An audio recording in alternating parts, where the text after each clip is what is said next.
Topic है उनका solution, जो आपके नीट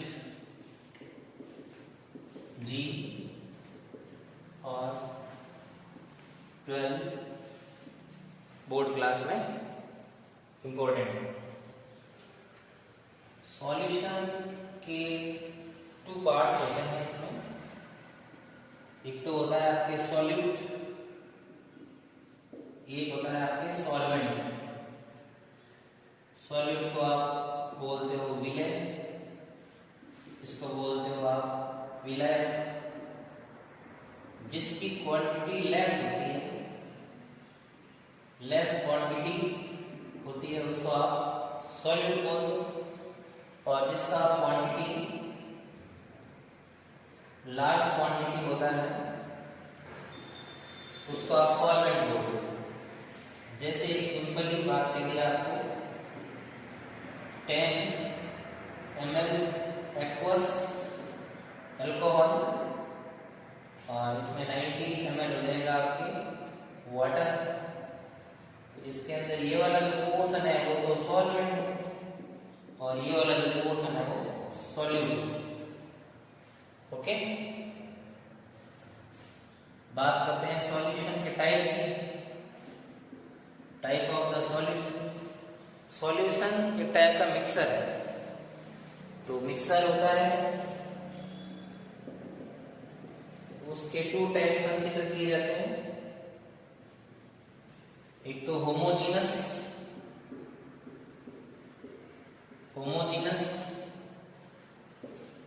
दूसरा हेटेरोजीनस। जो होमोजीनस होता है उसमें physical stage of solute and solvent both are same, and solute and solvent not easily separated by the simple method. Solute and solvent both are not separate by the simple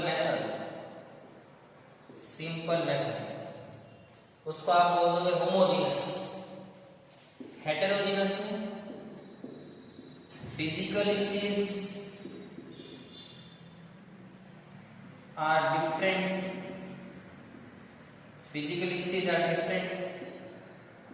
and both contain means solute and solvent, separate by the simple method, सामान्य विधियों के द्वारा separate किए जा सकते हैं heterogeneous mixer. मैं आपको एग्जांपल बता देता हूं इसके होमोजेनस एग्जांपल। इसको आप हिंदी में बोल दो बेटा समांगी, इसको आप बोल दो विषमांगी, समांगी और विषमांगी। होमोजेनस के एग्जांपल में अपन देखें तो आपके देखो मिक्सर ऑफ द गैसेस के जो मिक्सर्स होते हैं वो सब होमोजेनस। जैसे आप एग्जांपल देख सकते हो, रूम के अंदर जितनी भी गैसेस होती हैं वो सब होमोजेनस का एग्जांपल है। सेकेंड एग्जांपल आप देख सकते हो, milk and water not separated by the simple method. Next example देख सकते हो, सॉल्ट इन वाटर। जैसे आपने नमक को वाटर में डिसॉल्व कर दिया तो वो एग्जांपल होगा, वो कंसीडर किसका किया जाएगा, होमोजेनस मिक्सर का। फिर बात करते हैं अपन example of heterogeneous.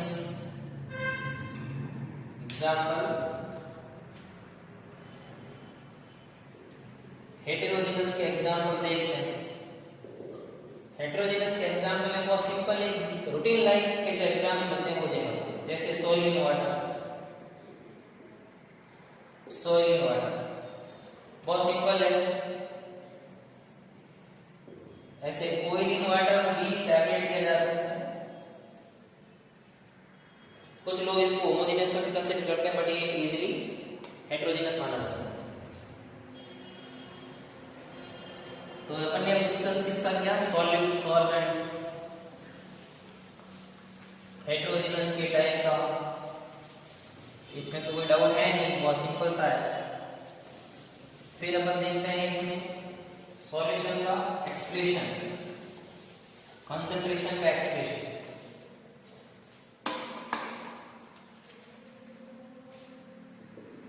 Expression of concentration of the solution solution की सांद्रताओं को दर्शाना, कि सॉल्यूशन की सांद्रताओं के टेक्निकल वर्ड्स यूज किया जाता है। तो मैं सबसे पहले टेक्निकल वर्ड्स यूज करूंगा कि वेट बाय वेट परसेंटेज, भार प्रतिशत, भार प्रतिशत, weight by weight percentage. Weight by weight percentage का मीन होता है कि सॉलिड का कितना वेट सॉल्यूशन में डिसॉल्व किया गया है, या सॉल्यूशन के कितने ग्राम में उपस्थित है, वेट बाय वेट। तो weight of solute upon weight of solution into 100। मैंने सॉल्यूट का वेट मान लिया, मान लो WA, तो सॉल्यूशन का क्या हो जाएगा, WA प्लस WB। WB क्या है, WB सॉल्वेंट है, तो सॉल्यूशन में क्या होता है, सॉल्यूट प्लस सॉल्वेंट, तो टोटल कंसीडर कर लिया जाता है वेट बाय वेट परसेंटेज। आप एग्जाम को देख सकते हो, जैसे आपको मैंने एग्जाम में बता दिया 10 gram glucose soluble in water, इसका मतलब 10 ग्राम तो है ग्लूकोज और वो है 90 ग्राम वाटर के अंदर डिसॉल्व, तभी तो पूरा 100 होगा। मेरे हिसाब से यहां तक आपको डाउट नहीं होना चाहिए। Weight by wait percentage is very easy. Second point है जो आपके है वॉल्यूम बाई वॉल्यूम परसेंटेज, आयतन प्रतिशत, volume by volume percentage, volume by volume percentage, English Hindi में दोनों बोल, volume by volume. V by V percentage is equal to volume of solute upon volume of solution into 100। Volume of solute मैंने मान लिया V है, solution में क्या हो जाएगा VA प्लस VB into 100, और ये हो गया V by V परसेंटेज। जैसे आपको कह दिया example 10% V by V ethyl alcohol, कहने का मतलब क्या है कि 10 ml जो एथिल एल्कोहल है वो 90 ml वाटर के अंदर डिसॉल्व है, वो वाटर के अंदर डिसॉल्व है। मेरे हिसाब से यहां तक इसमें आपको कोई डाउट नहीं होना चाहिए, बहुत सिंपल सा मेथड है। ओके,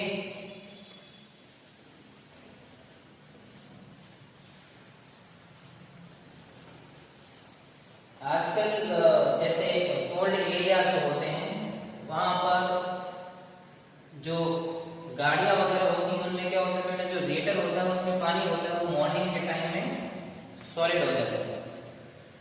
तो पानी मॉर्निंग के टाइम में सॉलिड हो जाता है तो फिर वो गाड़ियां स्टार्ट नहीं हो पाती। तो उस रेटर के अंदर सिंपली वाटर को, उसके फ्रीजिंग पॉइंट को कम करने के लिए उसके अंदर इथिल ग्लाइकॉल डाला जाता है।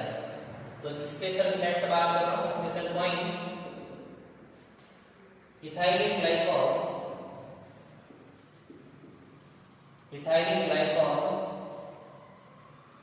used in the cold area for lowering of the freezing point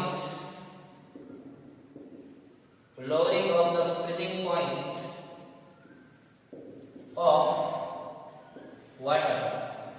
इसका लगभग 38.5% कंसंट्रेशन का यूज किया जाता है। ये एनसीईआरटी का फैक्ट है, तो ये आपको थोड़ा सा लर्न आउट रखना पड़ता है।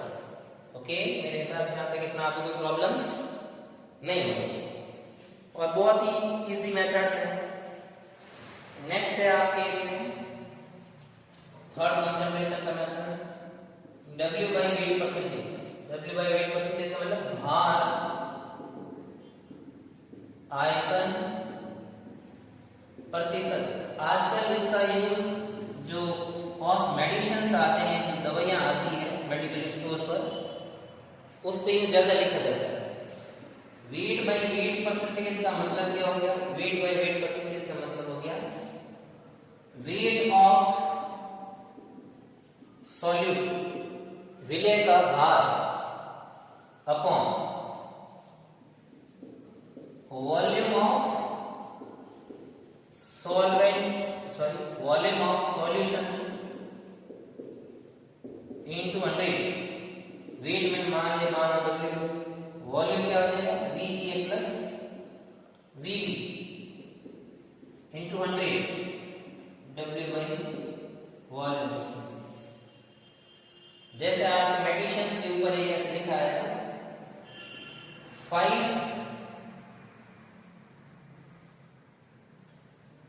W by वॉल्यूम परसेंटेज, ऐसे।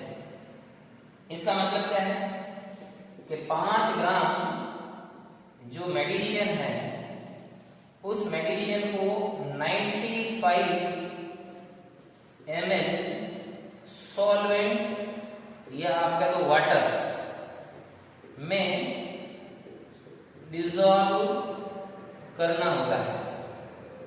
ये इसका मतलब है, उसको डिसॉल्व करना होता है। मेरे हिसाब से यहाँ तक आपको कोई डाउट नहीं होंगे। बहुत ही सिंपल है, केमिस्ट्री बहुत सिंपल सब्जेक्ट है। फिर अपन बात करते हैं नेक्स्ट पॉइंट की, मोल प्रभाव, मोल फ्रैक्शन।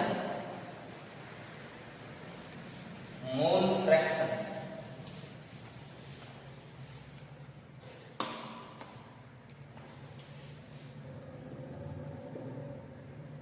मोल फ्रैक्शन, जिसको आप हिंदी में बोल देते हो मोल प्रभाज या मोलंश। मोल प्रभाज या मोलंश। मोल प्रभाज क्या चीज है? उससे पहले अपन को कॉन्सेप्ट समझने के लिए सबसे पहले देखना पड़ेगा mole. What is mole? Mole is ऐसा यूनिट ऑफ द सब्सटेंस। कोई भी पदार्थ होता है, उसके मेजरमेंट के लिए ऐसे यूनिट होते हैं, इसको मोल बोलते हैं।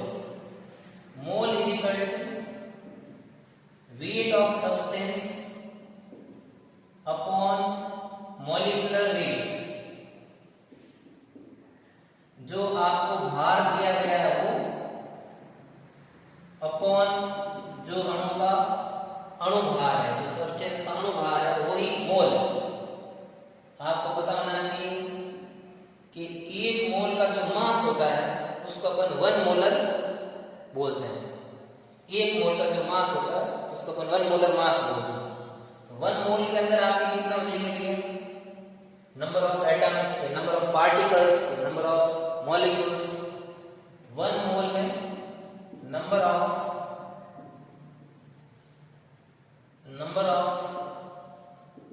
पार्टिकल्स एवोगेड्रो नंबर के इक्वल होते हैं 6.203 into 10⁻23।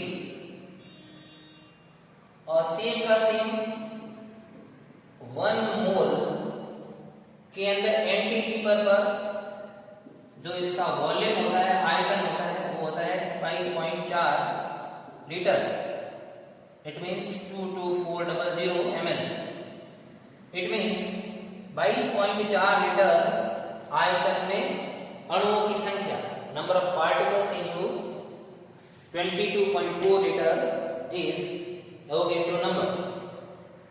मेरे हिसाब से यहाँ तक कोई डाउट नहीं है। अब बात करते हैं मोल फ्रैक्शन। मोल फ्रैक्शन का मतलब है कि एक सॉल्यूशन में सॉल्यूट के कितने मोल किस रेशियो में प्रेजेंट है, किस अनुपात में उपस्थित है।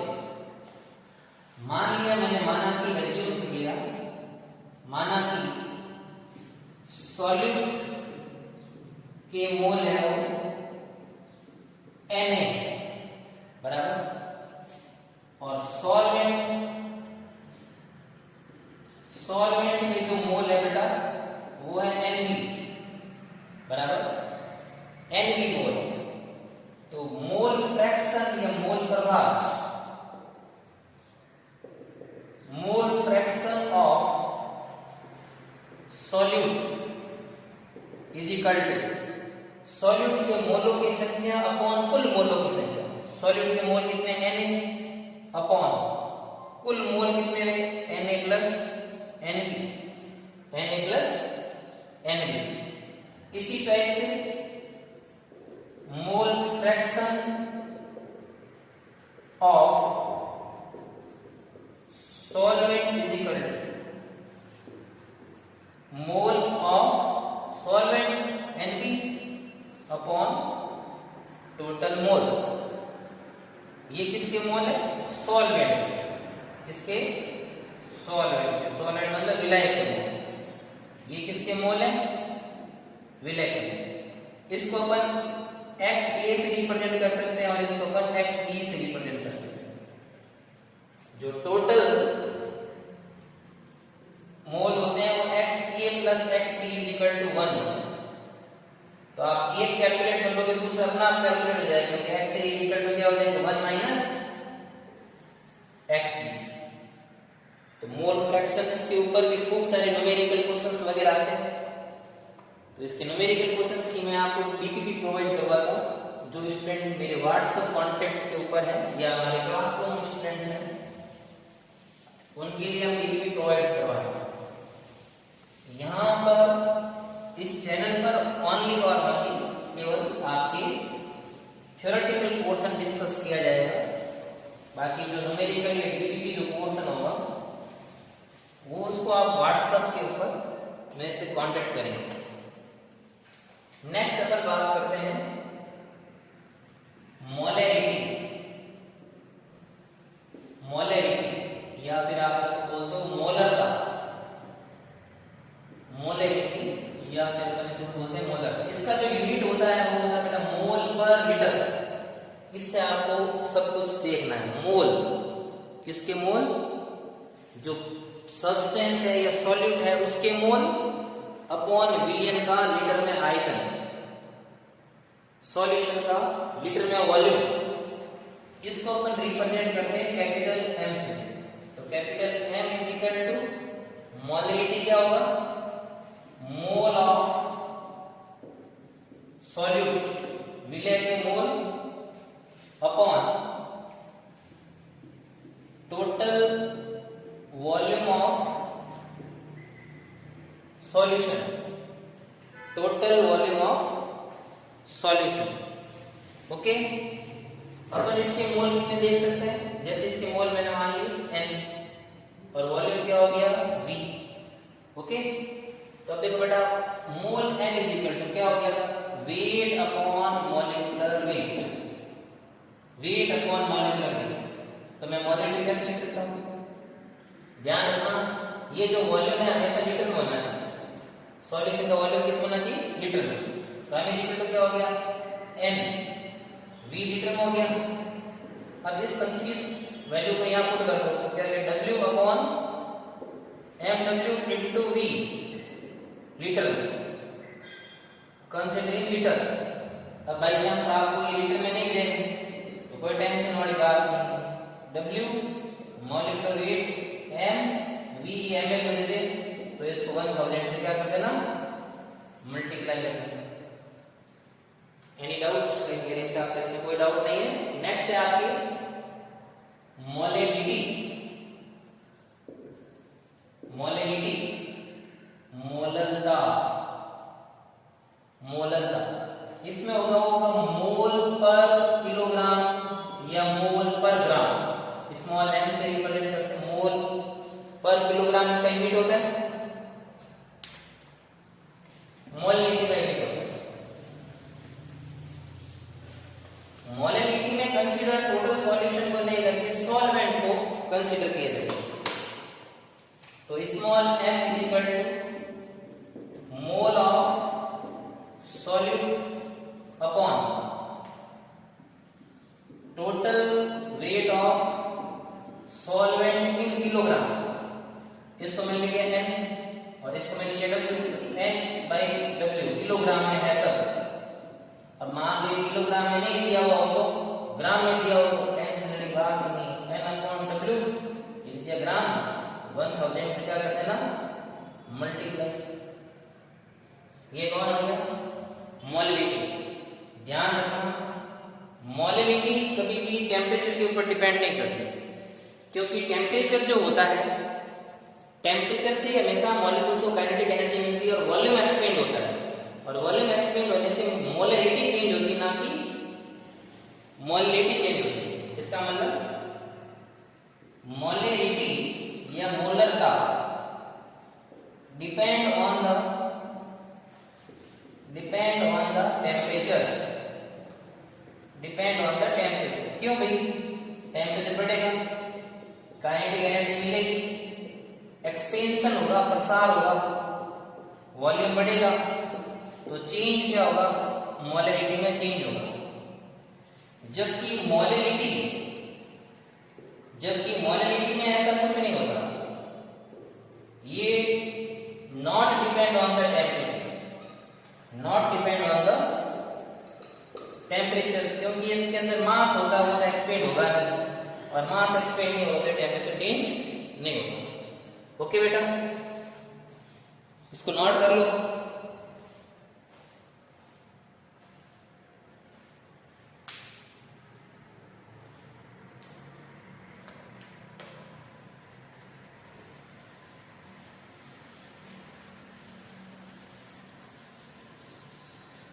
फिर अपन बात करते हैं नॉर्मलिटी, नॉर्मलता की बात। नॉर्मलिटी